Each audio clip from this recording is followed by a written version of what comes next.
Salut les amis, c'est Paolo. Bienvenue sur FastProg. Nous allons voir ensemble l'exemple d'un raccordement de deux paires de photocellules DXR10BAP en série sur la ZA3P. Ce cas de figure peut se présenter si vous souhaitez que plus d'une paire de photocellules soit branchée sur la carte ZA3P et que celle-ci ait la même fonction. Selon le fonctionnement souhaité lors du passage devant vos photocellules, vous raccorderez le contact de celle-ci sur la borne C1 ou CX. Choisissez C1 si vous souhaitez que le passage devant les cellules provoque la réouverture durant la fermeture. Si l'entrée C1 n'est pas utilisée, effectuez un pont filaire entre les bornes 2 et C1. Choisissez CX si vous souhaitez que le passage devant les cellules provoque soit la refermeture durant l'ouverture, soit l'arrêt partiel.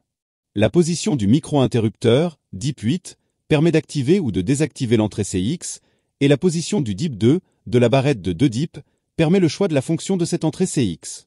Si actuellement, la LED de signalisation de la carte ZA3P clignote, et que vous effectuez la mise en service de l'automatisme, je vous conseille plutôt de regarder la vidéo de mise en service, en cliquant sur le lien en haut à droite. Si vous avez déjà vu cette vidéo, que votre automatisme fonctionne et que vous souhaitez raccorder vos photocellules, c'est parti. Pensez toujours à mettre hors tension votre automatisme, avant toute intervention sur la carte de commande. Voici représenté en haut, le bornier de la carte ZA3P. Plus bas à gauche, la cellule réceptrice RX, et à droite, la cellule émettrice TX de la première paire de cellules, les DIP switch 1, sur off. Plus bas encore, l'émettrice RX, et à droite, la réceptrice TX de la deuxième paire de cellules, les DIP switch 1, sur on. Il est conseillé de poser les photocellules en croisant les RX, avec les TX, vous n'êtes bien évidemment pas obligé d'effectuer votre câblage, dans l'ordre présenté maintenant. La borne 2 de la ZA3P doit être raccordée à une borne out d'une RX. L'autre borne out de cette photocellule ira sur une borne out de la deuxième RX, puis l'autre borne out de cette dernière se raccordera à C1 ou CX de la ZA3P. La borne 11 au 11 de chaque cellule. Et la borne 10 au 10 de chaque cellule DXR. Et voilà, le câblage est terminé. Logiquement, si tout va bien, la LED de signalisation de la ZA3P devrait s'éteindre. Si au contraire, cette LED reste clignotante, pas de panique. Contrôlez la présence de tension entre les bornes 10 et 11, elle doit être d'environ 24 volts alternatifs, si ce n'est pas le cas, contrôlez les fusibles.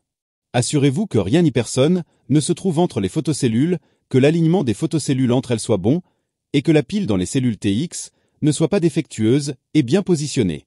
Voici en vidéo la signification des voyants LED des DXR, dont celle vous permettant de vérifier l'alignement. Revérifiez à nouveau le bon câblage.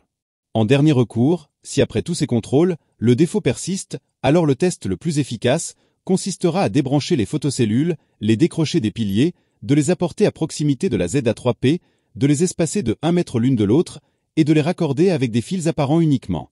Cette technique vous permettra de déterminer si vos photocellules sont défaillantes ou pas, puisque vous ne pourrez plus avoir de doute sur le raccordement ou l'alignement. Et si à la fin tout va bien, alors parfait.